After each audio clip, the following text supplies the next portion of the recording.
I don't think I've ever felt this out of place before, Chris said quietly, staring into the fire as if the flames could answer him. The words hung in the air, soft but heavy, as though they carried a weight only he understood. It was late, the cabin silent except for the occasional crackle of the fireplace. Everyone else had gone to bed, leaving just the two of us. This winter vacation was supposed to be an opportunity to reconnect, a chance to shake off the stress of work and the endless routine of suburban life. My wife, Diane, insisted on it, though her enthusiasm felt more like an attempt to patch something broken rather than to strengthen something solid. The cabin was picturesque, a snow-covered sanctuary nestled in the woods, but the atmosphere inside wasn't as warm as the glowing hearth suggested. Chris had joined us reluctantly. At 23, he was no longer the boy I'd first met when Diane and I got married 10 years ago. He was a man now, reserved, thoughtful, and carrying an air of quiet confidence that occasionally cracked to reveal glimpses of uncertainty. His relationship with Diane was cordial but distant. The two had never been close, a fact that sometimes left me feeling like an unwilling mediator between them. I watched him as he sat on the rug by the fire, his profile illuminated by the flickering light. There was something about the way he said it, out of place. I wasn't sure if he meant the family dynamic, the cabin, or something deeper. "You don't have to stay here, you know," I said, leaning back on the couch, nursing a glass of wine. "No one's keeping you here against your will." He smiled faintly, the kind of smile that didn't quite reach his eyes.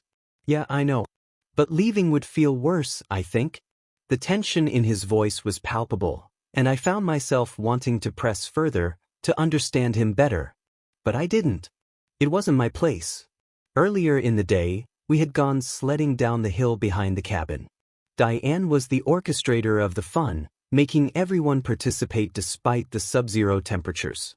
I went along with it as I always did, but I could sense her growing frustration when Chris refused to join in after just one run.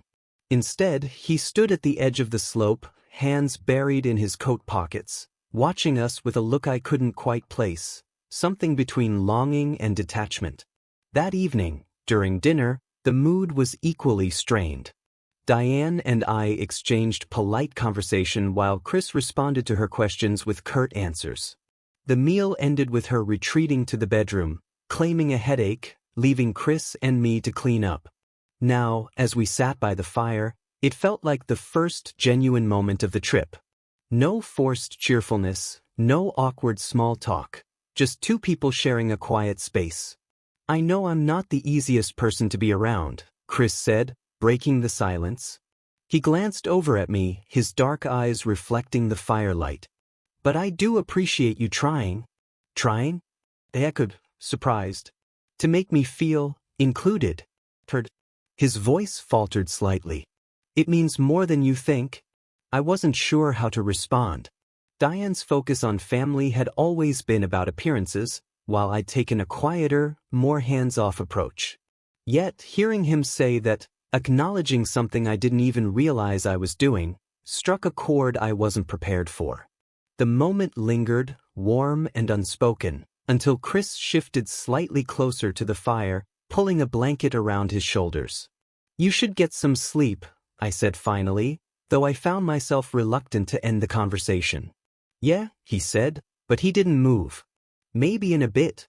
I nodded and stood, the weight of his words still settling over me. As I climbed the stairs to the loft, I glanced back at him one last time. He was staring into the fire again, lost in thought. Something about this vacation was different, and though I couldn't yet name it, I knew it had everything to do with Chris. "You know, sometimes I wonder what it would feel like to really be seen," Chris said, his voice barely audible over the crunch of snow beneath our boots. The words hit me like a sudden gust of cold wind. We were walking through the forest behind the cabin, an impromptu stroll after breakfast. Diane had opted to stay in and read, leaving me and Chris alone. At first, it felt awkward, a forced attempt at bonding, but now, with the trees surrounding us in a cocoon of white and the air sharp with winter chill, it felt oddly intimate. "What do you mean?" I asked, though I already suspected the answer. He hesitated, kicking at a chunk of ice in his path. I mean, people look at me, sure. But they don't really see me. Not for who I am. He glanced sideways at me. Except maybe you. I stopped in my tracks, the weight of his words freezing me in place. For a moment, I didn't know what to say. You're wrong about that, I said finally, though my voice lacked conviction. I think your mom sees you. Chris gave a bitter laugh. No, she sees what she wants to see, a version of me that doesn't exist. Someone who fits neatly into her idea of family. But you... He trailed off, his gaze meeting mine. You see the real me. The intensity of his stare made my breath hitch. My heart thudded in my chest, and I could feel the tension between us, palpable and undeniable. Chris, I began, but he cut me off. I know what you're thinking, he said quickly. And I know it's wrong. But I can't help it. I don't think I've ever felt this way about someone before. I wanted to tell him to stop, to turn around and go back to the cabin where things were safe and simple. But I couldn't. The truth was, I felt it too, that magnetic pull toward him, as reckless as it was intoxicating. We walked in silence for a while, the air between us thick with unspoken words. The path led to a clearing where a frozen lake glimmered under the pale winter sun.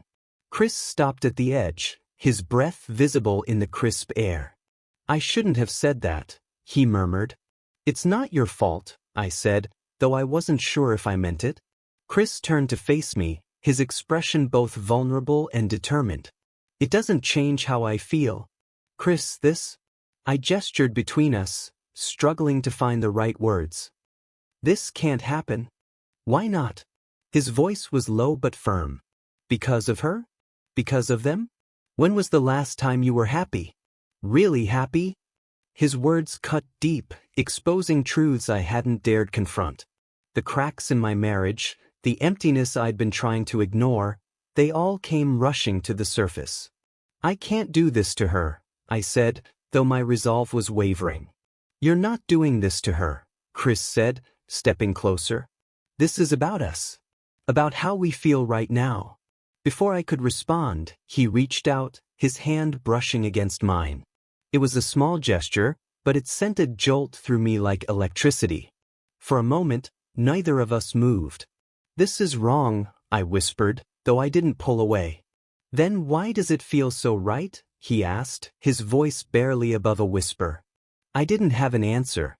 Instead, I let the moment stretch, the world around us fading until there was nothing but the two of us and the unbearable tension between us. And then, without thinking, I closed the distance between us. Our lips met in a kiss that was both hesitant and desperate, like a dam breaking after years of pressure. It was everything I had feared and everything I had secretly wanted. When we finally broke apart, Chris's eyes searched mine. What now? He asked. I didn't know. My mind was a storm of emotions, guilt, exhilaration, fear, and something I couldn't quite name. We go back, I said, my voice unsteady. And we pretend this never happened? Chris nodded, though the look in his eyes told me he didn't believe it would be that simple.